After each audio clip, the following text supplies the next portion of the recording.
सुनंदा की शादी के बाद पहली हरियाली तीज थी। वो इस त्योहार को लेकर बहुत उत्सुक थी। माँ, कब तक पहुंचना होगा आपका? मैं खाना बनाकर रख लेती। सुनंदा, अकेली आऊंगी बस से। वो तुम्हारे पिताजी स्कूल गए हैं, उनको क्लास लेनी है। आज स्कूल में बच्चों के एग्जाम है, इसलिए वो नहीं आ पाएंगे। पर तुम तो एक दिन मेरे पास रुक जाना माँ। नहीं बेटा, यहाँ घर अकेला नहीं छोड़ सकती। तुम्हारे पापा पीछे से अकेले परेशान होंगे। मैं शाम की बस से ही वापस चली जाऊंगी। अरे सुनंदा, अगर माँ से चिपक चिपक कर फोन पर बातें खत्म हो गई हो तो कुछ घर के काम भी निपटा ले। घेवर का सामान आया हुआ है। घेवर क्या हरियाली तीज के बाद बनाएगी, जब त्योहार निपट जाएगा? माँ जी बस बनाने ही जा रही थी। वो माँ तीजों का सामान देने आ रही है तो वही पूछ रही थी। सुनंदा घेवर बनाने रसोई में चली जाती है। बेचारी अकेली ढेर सारे घेवर बनाती है। सुनंदा की सास को इसलिए ही सुनंदा से चिढ़ थी कि वो दहेज में ज्यादा बड़ी चीजें नहीं लाई थी, इसलिए भी वो सुनंदा के पीछे पड़ी रहती थी। सुनंदा की माँ तीजों का सामान लेकर आती हैं। माँ, कैसी हो तुम? यहाँ बैठो, मैं अभी माँ जी को बुलाती हूँ। माँ जी, माँ आई है, आप आ जाओ बाहर, ड्राइंग रूम में ही है वो। कोई कलेक्टर नहीं आई है जो अपनी नेल पॉलिश लगाना छोड़कर पहले तेरी माँ से मिलूं। आ जाऊंगी थोड़ी देर में बाहर। माँ, वो माँ जी थोड़ा जरूरी काम कर रही हैं। वो कल त्योहार है ना, तो उसकी भी तैयारी करनी है। सुनंदा और उसकी माँ बहुत देर तक उसकी सास का कमरे से बाहर आने का इंतजार करती रही। काफी देर बाद, सुनंदा, मुझे निकलना होगा, बस नहीं मिलेगी बेटा वापसी की। एक बार अपनी सासू माँ को बुला लेती, मैं ये सामान अपने हाथों से दे देती। रुको, मैं बुला कर लाती हूँ। माँ जी, माँ को देर हो रही है, वो अकेली आई हैं तो उन्हें वापसी भी जाना है। घर पहुंचने में रात हो जाएगी। रुक, आ रही हूं। पता नहीं कितना दिमाग खराब कर रखा है इन भिखारियों ने। नमस्ते बहन जी, कैसी हैं आप? मैं ठीक हूं। वैसे मुझे लगा पता नहीं आप लोगों ने कौन सी सोने की अशर्फियां देनी है मुझे, जो बार बार मेरे आने का इंतजार हो रहा है। बहन जी, ये कुछ मिठाई, फल, साड़ी और श्रृंगार का सामान लाई थी सुनंदा के लिए, पहली हरियाली तीज का। और ये आपके लिए शगुन का लिफाफा बहन जी। बस 1100 रुपए? वैसे भी आप गरीबों से यही उम्मीद की जा सकती है। पता नहीं हमारी किस्मत खराब थी जो संयम को ये गरीब लड़की से ही प्यार होना था। अरे कुछ तो आप लोग शर्म किया करो। शादी के बाद बेटी की पहली हरियाली तीज है, कोई सोने की एक छोटी अंगूठी ही दे देते। बिल्कुल ही भिखारी पल्ले पड़ गए हैं। बहन जी, सुनंदा की शादी में कर्जा लिया था, उसकी भरपाई कर रहे हैं, इसलिए थोड़ा हाथ खींचा हुआ है। बेचारी सुनंदा की माँ चुपचाप बेटी को समझाकर वापस चली जाती है। सुनंदा उसे कुछ खाने के लिए बोलती रही, पर माँ रोती हुई कुछ न कह सकी। माँ के जाने के बाद सुनंदा रोती हुई अपने कमरे में आ गई। अगले दिन हरियाली तीज का त्योहार था।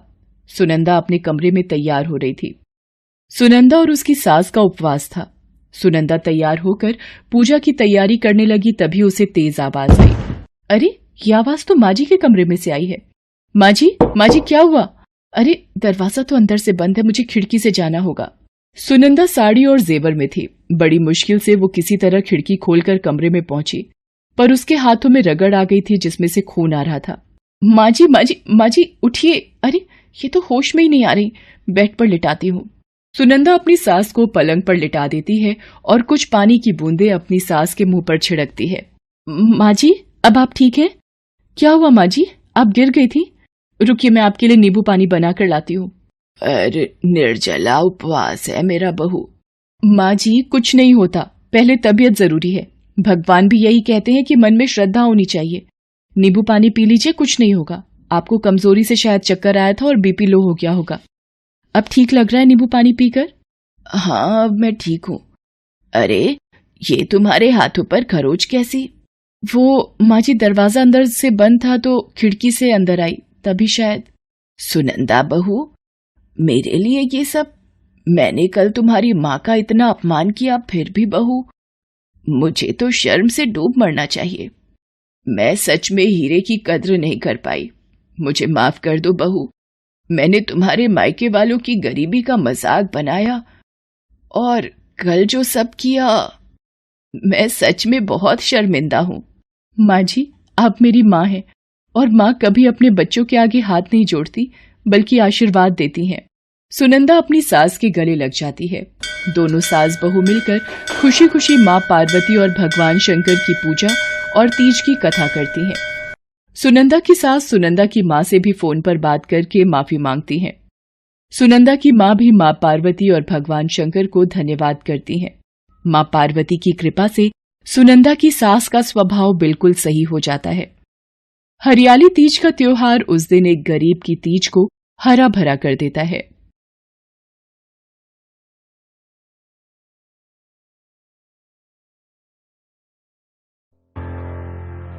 सेठ मणिलाल और उनकी धर्मपत्नी शोभा देवी का जामनगर में एक सभ्य परिवार था। धन दौलत सब कुछ सेठ मणिलाल ने मेहनत और खून पसीने से कमाया था। सेठ मणिलाल को एक ही दुख था, उनके इकलौते बेटे आनंद की बुरी आदतें। आनंद को शराब और जुए की लत थी। वो रोजाना शराब पीकर बेसुध होकर देर रात घर लौटता था। आनंद की रोजाना शराब और जुए की लत ने सेठ मणिलाल की चिंता बढ़ा दी थी। हर समय मणिलाल और शोभा आनंद को लेकर परेशान रहने लगे। एक दिन मणिलाल ने शोभा से कहा, शोभा, मैं सोच रहा हूँ आनंद की शराब और जुए की लत की आदत बढ़ती ही जा रही है। मेरी रमेश भाई साहब से बात हुई है, उन्होंने एक लड़की बताई है, बहुत ही अच्छे घराने की सुशील लड़की है। मैं सोच रहा हूँ आनंद की शादी कर देते हैं, शायद बहू के आने से आनंद थोड़ा सुधर जाए। कह तो आप ठीक ही रहे हो, रमेश भाई साहब से बात करके हम रिश्ता पक्का कर देते हैं। सेठ मणिलाल अपने मित्र रमेश से बात करके लड़की के घर वालों से बात करता है। आनंद शादी के लिए मना करता है, पर मणिलाल उसे कहता है कि यदि आनंद शादी के लिए मना करेगा तो उसका खर्चा पानी पैसे सब मिलने बंद हो जाएंगे। इस डर से आनंद शादी के लिए हाँ कर देता है और आनंद की शादी भावना नाम की लड़की से हो जाती है। भावना बहुत ही सुशील और समझदार लड़की थी। वो अपनी सास शोभा और ससुर मणिलाल का बहुत ध्यान रखती थी, पर आनंद उसको बिल्कुल भी पसंद नहीं करता था। मणिलाल ने सोचा था कि आनंद की शादी के बाद शायद उसकी आदतें सुधर जाएंगी, पर ऐसा बिल्कुल भी नहीं हुआ। आनंद अभी भी रोजाना शराब के नशे में ही घर आता था। एक दिन, शोभा, मेरी तबीयत कुछ ठीक नहीं लग रही है, मैंने वकील को बुलाया है। मैं चाहता हूँ कि मरने से पहले अपनी सारी जायदाद भावना बहू और उसके होने वाले बच्चों के नाम कर जाऊं। मैं नहीं चाहता कि आनंद की बुरी आदतें इस घर को तबाह कर दें। सारी जायदाद भावना और उसके होने वाले बच्चों के नाम करके सेठ मणिलाल स्वर्ग सिधार जाता है। मणिलाल के मरने के बाद भावना अपनी सास शोभा का बहुत ख्याल रखती थी। वो शोभा को कभी भी दुखी नहीं रहने देती थी। आनंद को वकील के द्वारा जब ये पता चलता है कि सेठ मणिलाल अपनी सारी जायदाद बहू भावना और होने वाले बच्चों के नाम कर गया है, तो आनंद गुस्से में आ जाता है और शराब पीने के लिए घर से बाहर चला जाता है। जैसे वो शराब पीकर दुकान से बाहर आता है, नशे में एक लड़की से टकरा जाता है। वो लड़की को सॉरी कहने के लिए संभलता है। आनंद लड़की का चेहरा देखकर दंग रह जाता है। लड़की बिल्कुल आनंद की पत्नी भावना की शक्ल की होती है। आनंद हैरान रह जाता है। उसका दिमाग काम करने लगता है। उसके दिमाग में भावना को रास्ते से हटाने की तरकीब आती है। वो लड़की के पीछे पीछे जाता है। लड़की एक बस्ती के पुराने घर में रहती थी। आनंद घर के अंदर जाता है और लड़की से कहता है, देखो, मेरी पत्नी भावना की शक्ल बिल्कुल तुम्हारे से मिलती है। मेरे पिता ने मरने से पहले सारी जायदाद मेरी पत्नी भावना और होने वाले बच्चों के नाम कर दी है। मैं पाई पाई को मोहताज हो गया हूँ। तुम्हें देखकर मेरे दिमाग में यही बात आई कि तुम मेरी मदद कर सकती हो। पर मैं तुम्हारी मदद कैसे कर सकती हूँ? तुम मेरी पत्नी भावना की जगह मेरे घर में आओगी और ये बात माँ को भी पता नहीं चलेगी, क्योंकि तुम्हारा चेहरा भावना से हूबहू मिलता है। कुछ दिनों बाद जब भावना वापस नहीं लौटेगी तो माँ तुम्हें ही भावना समझेगी और माँ को तुम पर शक भी नहीं होगा। फिर तुम सारी जायदाद मेरे नाम कर देना। इस काम के बदले मैं तुम्हें बहुत पैसे दूंगा। आनंद को अपनी पत्नी भावना की हमशक्ल एक लड़की मिल जाती है। लड़की का नाम चांदनी था। चांदनी आनंद का साथ देने के लिए तैयार हो जाती है। अगले दिन आनंद भावना से कहता है, भावना, अपना सामान पैक कर लो हम लोग हनीमून पर नहीं गए हैं, तो क्यों ना हम कुछ दिन के लिए कहीं हो आए। तुम भी पिताजी के जाने के बाद घर से कहीं बाहर ही नहीं निकली हो, तो तुम्हारा भी थोड़ा मन बहल जाएगा। बहू, आनंद ठीक कह रहा है, तुम दोनों कुछ दिन के लिए कहीं घूम आओ। पर माँ जी, आपको अकेला छोड़कर हम लोग कैसे घूमने जा सकते हैं? भावना, तुम्हारी जैसी बहू पाकर मैं धन्य हो गई, पर मैं चाहती हूँ कि तुम दोनों भी अपनी जिंदगी की नई शुरुआत करो, इसीलिए कुछ दिन के लिए घूम आओ। मेरी चिंता बिल्कुल मत करना। आनंद भावना को लेकर घूमने निकल जाता है। आनंद भावना को समुद्र में जहाज पर घुमाने ले जाता है और मौका देखकर भावना को धक्का दे देता है और वापस आने लगता है। भावना आनंद का नाम लेकर चिल्लाती रहती है, बचाओ बचाओ, पर वो भावना की एक नहीं सुनता और सीधा चांदनी के पास चला जाता है। चांदनी के पास जाकर आनंद सारी बात चांदनी को बताता है और चांदनी को भावना की जगह अपनी पत्नी बनाकर घर लेकर जाता है।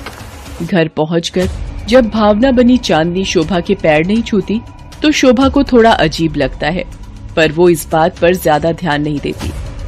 वो भावना बनी चांदनी और अपने बेटे आनंद को एक साथ देखकर खुश हो जाती है और बात भूल जाती है।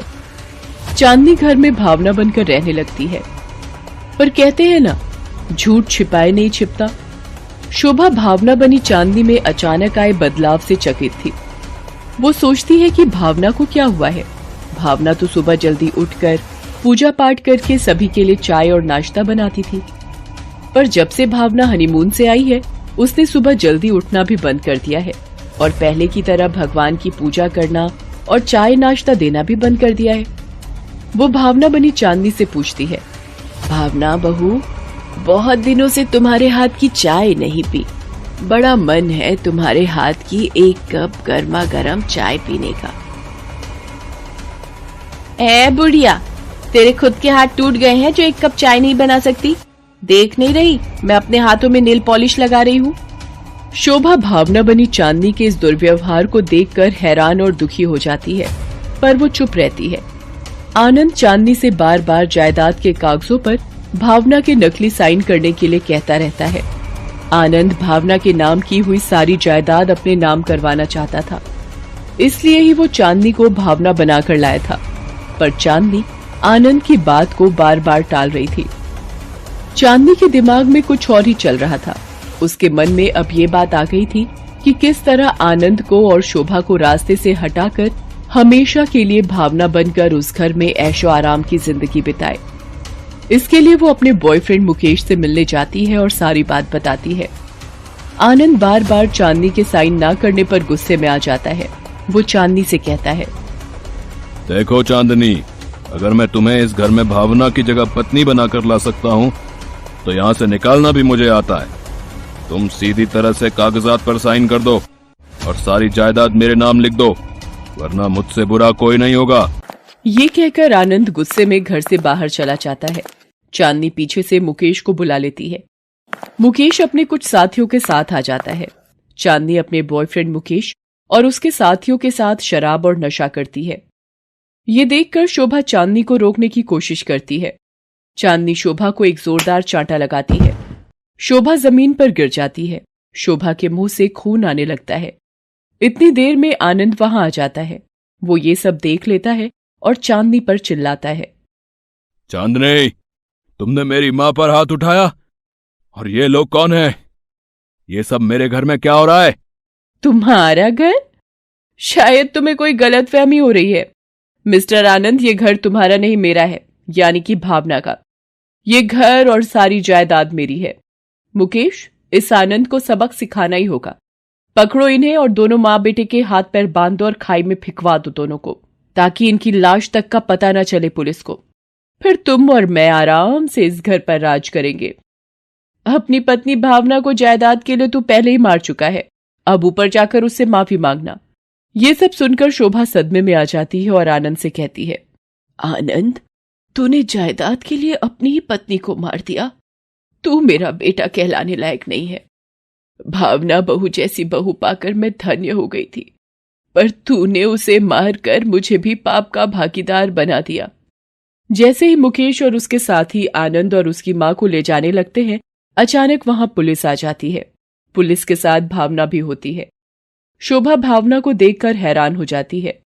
भावना उसे बताती है कि किस तरह कुछ मछुआरों ने उसे डूबने से बचाया और काफी दिनों बाद होश में आकर जब भावना घर वापस आने लगी, उसने अपनी हमशक्ल चांदनी को मुकेश से मिलते हुए देख लिया था और उनकी सारी बातें सुनकर वो पुलिस के पास गई और पुलिस की मदद ली।